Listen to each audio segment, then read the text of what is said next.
لہٰذا یہاں پر میں خصوصاً اہل تشیع بھائیوں سے ضرور ریکویسٹ کروں گا، جو مولا علی کے ماننے والے ہیں وہ بات سمجھ لیں، مولا علی نے خوارج جنہوں نے مولا علی کو کافر کہا، مولا علی نے ان کے جنازے خود پڑھائے اور کہا یہ میرے بھائی تھے بگوڑے ہو گئے، میں ان کو مسلمان ہی سمجھتا ہوں، اپنے ہاتھوں سے دفن کیا، ان کی عورتوں کو لونڈیاں نہیں بنایا، اور جب جنازہ پڑھایا جاتا ہے اس میں دعائے مغفرت ہوتی ہے، اللہم اغفر لحینا و میتنا۔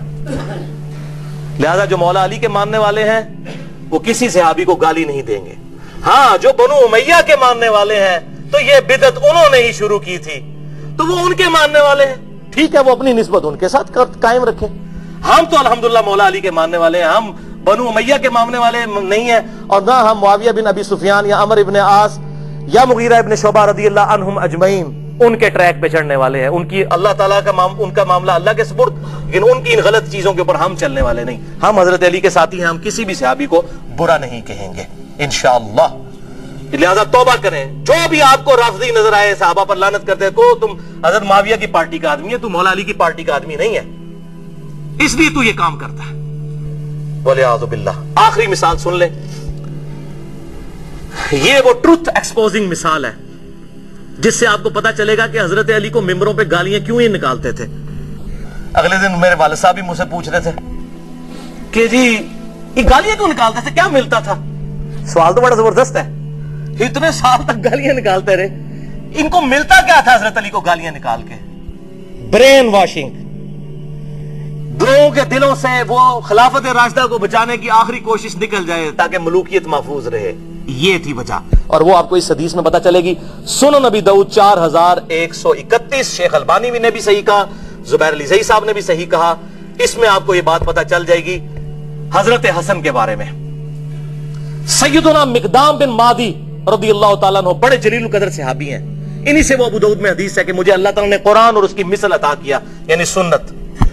مقدام بن مادی یہ حضرت میر معاویہ کو ملنے کے لیے گئے شام میں، اور وہاں پر بیٹھے ہوئے ایک خبر آئی تو حضرت میر معاویہ نے کہا مقدام تجھے پتا ہے کہ حسن فوت ہو گئے؟ تو حضرت مقدام نے کہا انا للہ و انا الیہ راجعون۔ ایک مسلمان کے مرنے پہ یہی کرنا چاہیے نا، لیکن حضرت حسن فوت نہیں ہوئے تھے، قتل کیے گئے تھے۔ المصنف ابن ابی شیبہ میں موجود ہے انٹرنیشنل نمبرنگ کے مطابق 37359، اور المستدرک الحاکم میں پورا چیپٹر ہے حضرت حسن کو زہر دیا گیا تھا۔ وہ زہر کیوں دیا وہ آپ کو پتا چل جائے گا۔ شہید کیا گیا بڑی چھوٹی سی عمر میں 49 ہجری میں۔ تو حضرت حسن کی وفات کی خبر پہنچی تو مقدام نے پڑھا انا للہ و انا الیہ راجعون۔ تو حضرت معاویہ نے کہا کہ مقدام تو حسن کے مرنے کو امت کے لیے مصیبت سمجھ رہا ہے؟ استغفر اللہ، اللہ اکبر، استغفر اللہ۔ اب جب انہوں نے یہ بات کی تو انہوں نے کہا میں حسن کی وفات کو مصیبت کیوں نہ سمجھوں، میں نے خود دیکھا حضور صلی اللہ علیہ وسلم دائیں طرف حسن کو بٹھاتے تھے اور بائیں طرف حسین کو، اور کہتے تھے حسن مجھ سے ہے، حسین علی سے ہے، اور تو کہہ رہا معاویہ کہ میں حسن کی وفات کو مصیبت شمار نہ کروں۔ اور پھر حضرت معاویہ کا ایک چمچہ وہاں سے بولا حسن جو ہے وہ آگ کا ایک انگارہ تھا، اللہ نے اسے بجھا دیا۔ اللہ، یہ او خدا کے لیے میرے شیعہ دوستو سمجھو یہ کون سی پارٹی ہے جو صحابہ کے بارے میں بکواس کرتی ہے؟ اگر آپ واقعی شیعہ نے علی، آئی ایم شیعہ پولیٹیکلی، جیسے امام شافعی نے فرمایا تھا اہل بیت کی محبت کا نام رافضی ہونا ہے تو میں رافضی ہوں۔ رافضی صحابہ کرام پر لعنت نہ کرے کوئی شیعہ، وہ تو حضرت علی کا ماننے والا ہی نہیں، وہ شیعہ علی ہے ہی نہیں، وہ شیعہ معاویہ ہے۔ تو یہ دیکھیں وہ چمچہ کہتا ہے حسن آگ کا انگارہ تھا، اللہ نے بجھا دیا۔ اللہ اکبر۔ مقدام نے کہا اللہ کی قسم معاویہ تو نے میرے دل کو آگ لگا دی ہے، میں اس وقت تک یہاں سے نہیں اٹھوں گا جب تک کہ تجھے آگ نہ لگا دوں۔ یہ ہے انڈر پروٹیسٹ اور اعلان حق جابر حکمران کے سامنے غلط بات کو غلط کہنا، میں تجھے آگ لگا کے یہاں سے اٹھوں گا۔ معاویہ اللہ کی قسم اگر میں جھوٹ بولوں مجھے یہاں پر ٹوک دینا، اگر میں سچ کہوں تو مجھے بتا دینا۔ سن معاویہ میں تجھے اللہ کی قسم دے کے پوچھتا ہوں، کیا رسول اللہ نے فرمایا تھا کہ سونا مرد کے لیے حرام ہے؟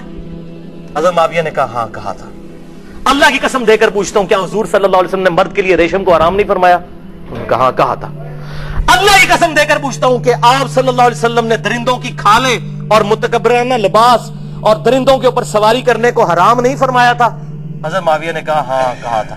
ان کا معاویہ یہ تینوں کام تیرے گھر میں ہوتے ہیں, تینوں حرام کام ہوتے ہیں تیرے گھر میں. وہ جو میں نے کہا نا انڈر پروٹیسٹ. حضرت معاویہ نے کہا مقدام مجھے پہلے ہی پتا تھا میں باتوں میں تجھ سے جیت نہیں سکتا. تجھے سانو حدیثاں سناندے ہو جی امام حنیفہ دے مقابلے نبی دی حدیث آ جائے, ایتے دیکھو اتنا ہی کافی ہے. تو انہوں نے جب یہ حدیث بیان کی پھر کہا کہ لاؤ مقدام کو کچھ مال دو.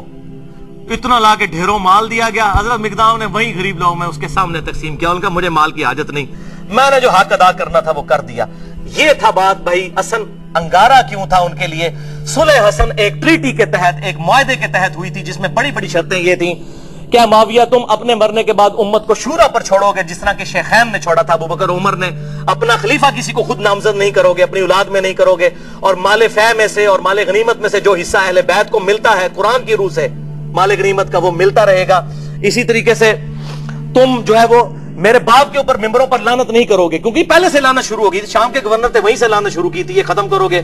لیکن کسی بات پر عمل نہیں ہوا. الٹیمیٹلی پھر انجام کیا ہوا وہ صحیح بخاری کے اندر حدیث ہے.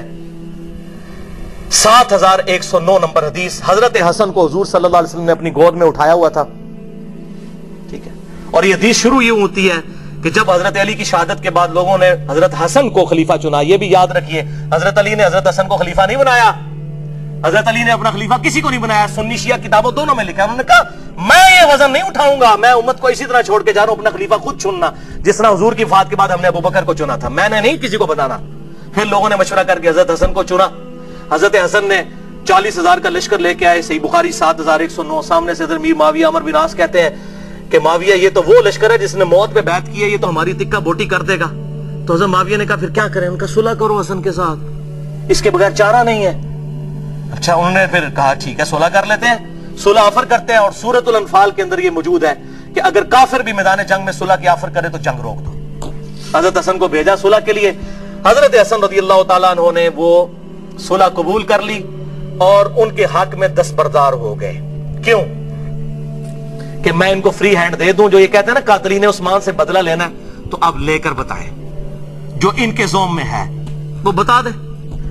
یہ نہ کہ میرے پاس خلافت نہیں تھی تو میں خلافت حوالے کرتا ہوں. اور حضور صلی اللہ علیہ وسلم کے الفاظ وہاں پر بھی وہ تابعی 7109 کہ حضور نے حضرت حسن کو گود میں اٹھا کر کہا تھا میرا یہ بیٹا سید ہے, اس کی وجہ سے اللہ تعالیٰ مسلمانوں کے 2 گروہوں میں صلح کروا دے گا, اس کی وجہ سے, یعنی یہ قربانی دے گا. حضرت امیر معاویہ نے قربانی نہیں دی ہے, حضرت حسن نے. اس کا اس کی وجہ سے 2 گروہوں میں صلح کروا دے گا. الحمدللہ حضرت حسن نے فری ہینڈ دیا کہ بھائی آپ دیکھ لیتے ہیں.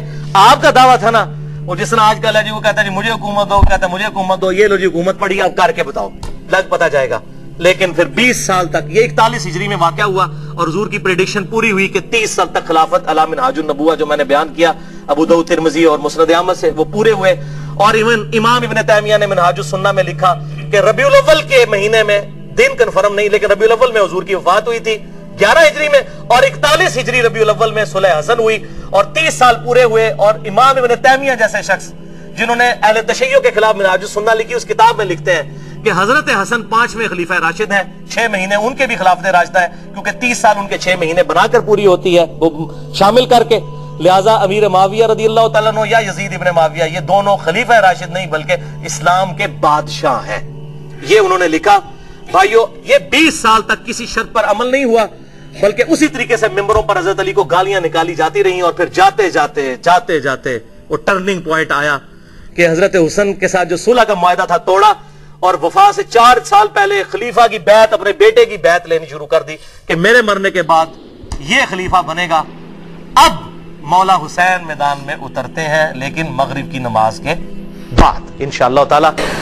بھائیو ابھی تک تقریباً ہماری 1.5 گھنٹے کی گفتگو ہو چکی ہے, اور اب انشاءاللہ یہ 25-30 منٹ میں ہماری گفتگو کنکلوڈ ہو جائے گی.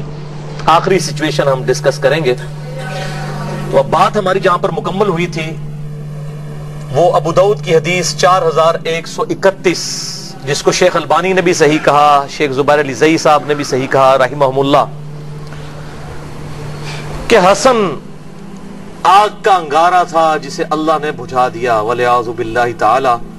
اس اسدی شخص نے وہاں پہ کامنٹس دیے, تو پھر مقدام بن مادی نے جابر حکمران کے سامنے حق کا کلمہ بلند کیا. تو آگ کا انگارہ کیوں تھا؟ اس لیے کہ ہر وقت یہ چیز فکر لاحق تھی، ہر وقت یہ فکر لاحق تھی کہ ایک معاہدے کے تحت حکومت لی ہے کہ ہم یہ کام کر کے دکھائیں گے. وہ کام کیا کرنا، کوئی ایک بھی شرط پوری نہیں کی. اسی طریقے سے سب و شتم مولا علی پر ممبروں پر جاری، اسی طریقے سے لوگوں کے ساتھ زیادتیاں، لوگوں کا مال لوٹنا، لا حق قتل کرنا، جس سے اختلاف رائے ہو اسے قتل کروا دینا.